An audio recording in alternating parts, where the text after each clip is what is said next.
ইনশাআল্লাহ। সংগ্রামী দেশবাসী, আমরা সারা দেশের মানুষের দুয়ারে দুয়ারে যাচ্ছি, কাছে কাছে যাচ্ছি, আমাদের ভাগ্যের পরিবর্তনের জন্য নয়। আমরা এদেশের মানুষের সম্মান এবং গৌরব রক্ষা করার দাবি নিয়ে আমরা ঘুরছি। বাংলাদেশের মানুষ বিগত ত্রয়োদশ জাতীয় সংসদ নির্বাচনের সাথে একই দিনে তারা জুলাই বিপ্লবের আকাঙ্ক্ষা বাস্তবায়নের লক্ষ্য নিয়ে গণভোটে হাঁ ব্যালটে ভোট দিয়েছিল। গণভোটে হাঁ অভূতপূর্ব এবং অনেক বড় ব্যবধানে 70% ভোট পেয়ে ঐতিহাসিক বিজয় অর্জন করেছে। আমরা লক্ষ্য করি বাংলাদেশের স্বাধীনতার পর দীর্ঘ প্রায় 50 বছর পর্যন্ত বাংলাদেশের মানুষ দুই দলীয় শাসন ব্যবস্থার যাতা করে নিষ্পেষিত হয়ে আসছে। পর্যায়ক্রমে ফ্যাসিবাদী স্বৈরাচারী শেখ হাসিনা ক্ষমতার মস্তকে কুক্ষিগত করে বাংলাদেশের মানুষের উপর জুলুম, নির্যাতন এবং বৈষম্যের স্টিমরোলার পরিচালনা করেছিল। এদেশের মানুষের উপর গুম, খুন, হত্যাকাণ্ড সহ গোটা দেশের মানুষের জীবনে অবিশ্বাস তুলে ফেলেছিল। বাংলাদেশের মানুষকে বোকারাম সাজিয়ে শেখ হাসিনা গণতন্ত্রকে নতুন ভাবে এদেশের মানুষের সামনে সংজ্ঞায়িত করবার প্রচেষ্টা চালিয়েছিল। আপনাদের মনে থাকবার কথা, ফ্যাসিবাদী শেখ হাসিনা বলতো উন্নয়নের গণতন্ত্র, অর্থাৎ দেশের মানুষের মতামতের প্রয়োজন নাই, দেশের মানুষের ভোটাধিকারের প্রয়োজন নাই। তাই 2014 সালে বিনা ভোটের সরকার, 2018 সালে রাতের ভোটের সরকার, 2024 সালে আমি আর ডামি মার্কা নির্বাচন করে গণভোটে জনগণের ভোটাধিকারকে ছিনতাই করে বাংলার মানুষের অধিকারকে সে তার পায়ের নিচে পিষ্ট করেছিল। আর বিএনপি শুধুমাত্র ঈদের চাঁদের অপেক্ষা করেছিল, কবে চাঁদ উঠবে, ঈদ আসবে, তারপরে আন্দোলন হবে। 15 বছর পর্যন্ত বিএনপি নেতৃত্বের ব্যর্থতার ফসল হিসেবে এদেশের যুবকেরা প্রাণ দিয়েছে, এদেশের মানুষেরা জীবন দিয়েছে, রক্ত দিয়েছে 2013 সালের শাপলা চত্বরে, রক্ত দিয়েছে 2021 সালের মোদিবিরোধী আন্দোলনে, রক্ত দিয়েছে আল্লামা সাঈদীকে মিথ্যা মামলায় ফাঁসির রায় দেওয়ার প্রেক্ষিতে গড়ে ওঠা বিদ্রোহী আন্দোলনে, রক্ত দিয়েছে 2024 সালের বৈষম্য বিরোধী আন্দোলনে। রক্তের সাগর পেরিয়ে 36 জুলাই 2024 সালের 5ই আগস্ট বাংলার মানুষ নতুন করে স্বাধীনতার সূর্য ছিনিয়ে এনেছে। বাংলাদেশের মানুষ সেকেন্ড রিপাবলিক গঠন করবার জন্য 24 সালের জুলাই বিপ্লবীদের নেতৃত্বে আন্দোলন করল। জুলাই বিপ্লবীরা ঘোষণা করল 47, 71 আর 24 আন্দোলনের ভিত্তিতে আগামীর বাংলাদেশ গড়ে উঠবে।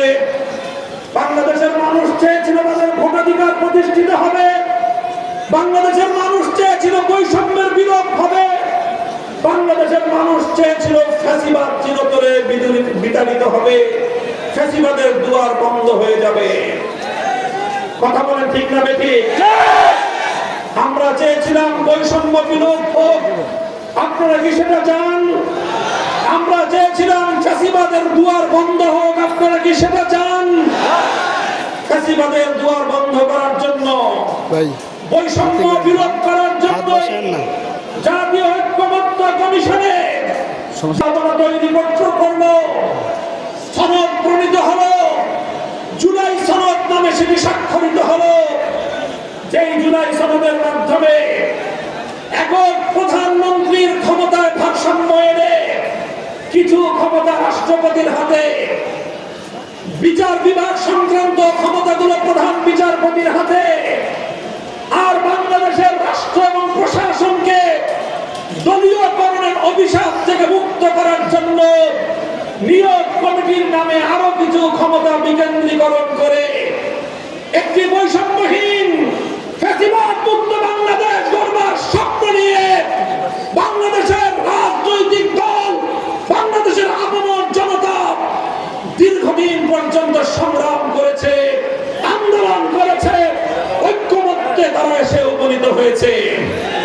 দুর্ভাগ্যজনক ভাবে যখন সেই জুলাই সনদ স্বাক্ষরিত হবে এবং ঐক্যমতের ভিত্তিতে আগামী সুন্দর বাংলাদেশের জন্য নতুন একটি রাজনৈতিক বন্দোবস্ত গড়ে উঠবে, সংবিধান সংস্কারের মাধ্যমে নতুন বাংলাদেশের দিকে বাংলার মানুষ যাত্রা করবে, ঠিক সেই সময় বিএনপি অন্তর্বর্তীকালীন সরকারে ঘাপটি মেরে বসে থাকা তাদের কিছু চাটুকার আর গোলামের সঙ্গে রাতের অন্ধকারে চুক্তি করে সংসদ ভবনের দক্ষিণ প্লাজায় অন্তহীন প্রতারণার মাধ্যমে জুলাই সনদকে কলঙ্কিত করে দিয়েছে।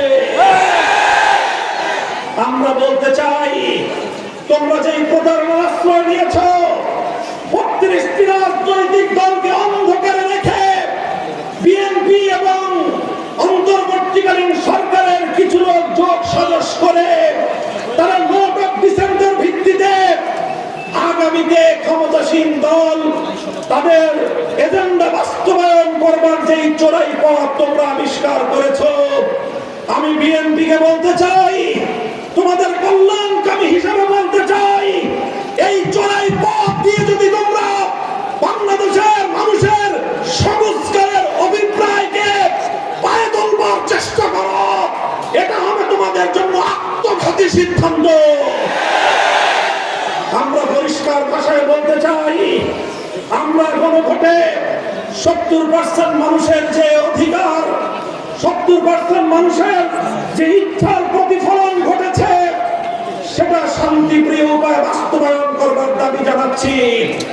যদি বর্তমান সরকার সেটা করতে ব্যর্থ হয়, আমি আজ ময়মনসিংহের এই কৃষ্ণচূড়া চত্বর থেকে পরিষ্কার বলতে চাই, ১৯৭০ সালে স্বৈরাচারী পাকিস্তানি গোষ্ঠী তারা যেভাবে বাংলার মানুষের ভোটাধিকার মানতে চায় নাই, যেমনি ভাবে শেখ হাসিনা স্বৈরাচারী সরকার বাংলার মানুষের ভোটাধিকারকে হরণ করেছিল, বাংলাদেশের মানুষের ভোটাধিকার নিয়ে ছিনিমিনি খেলে এদেশের মানুষের কাছ থেকে তাদের অধিকার কেড়ে নিয়েছিল।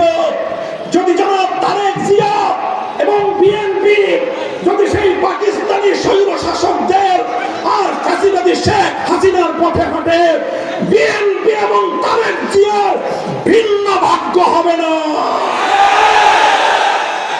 শেষ কথা বলতে চাই, ফ্যামিলি কার্ড দিচ্ছেন ভালো কথা, কৃষক কার্ড দিচ্ছেন ভালো কথা, মনে রাখবেন শুধুমাত্র টাকার বিনিময়ে জনগণের সম্মান এবং মর্যাদা আপনারা কিনতে পারবেন না। শেখ হাসিনা মনে করেছিল পদ্মা সেতু আর মেট্রো রেল দিলেই বাংলাদেশের মানুষ তাদের সম্মান এবং মর্যাদা শেখ হাসিনার কাছে বিকিয়ে দেবে। ইতিহাস প্রমাণ করেছে বাংলাদেশের আত্মাভিমানী মানুষ না খেয়ে থাকতে পারে, তারা তাদের সম্মান এবং গৌরব কোন স্বৈরাচারীর পায়ের নিচে পিষ্ট হতে দেয় না। যদি বিএনপি তোমরা সেই বিপজ্জনক পথে হাঁটো, ফ্যামিলি কার্ড আর কৃষক কার্ডের মাধ্যমে যদি ৭০% মানুষের ভোটাধিকার নিয়ে ছিনিমিনি খেলবার চেষ্টা করো, যে পথে গিয়েছে শেখ হাসিনা সেই পথেই যাবে তারেক জিয়া। ইনশাআল্লাহ সংগ্রামের জন্য প্রস্তুত থাকুন, আমরা মানুষের অধিকার আদায় করে ঘরে ফিরবো ইনশাআল্লাহ।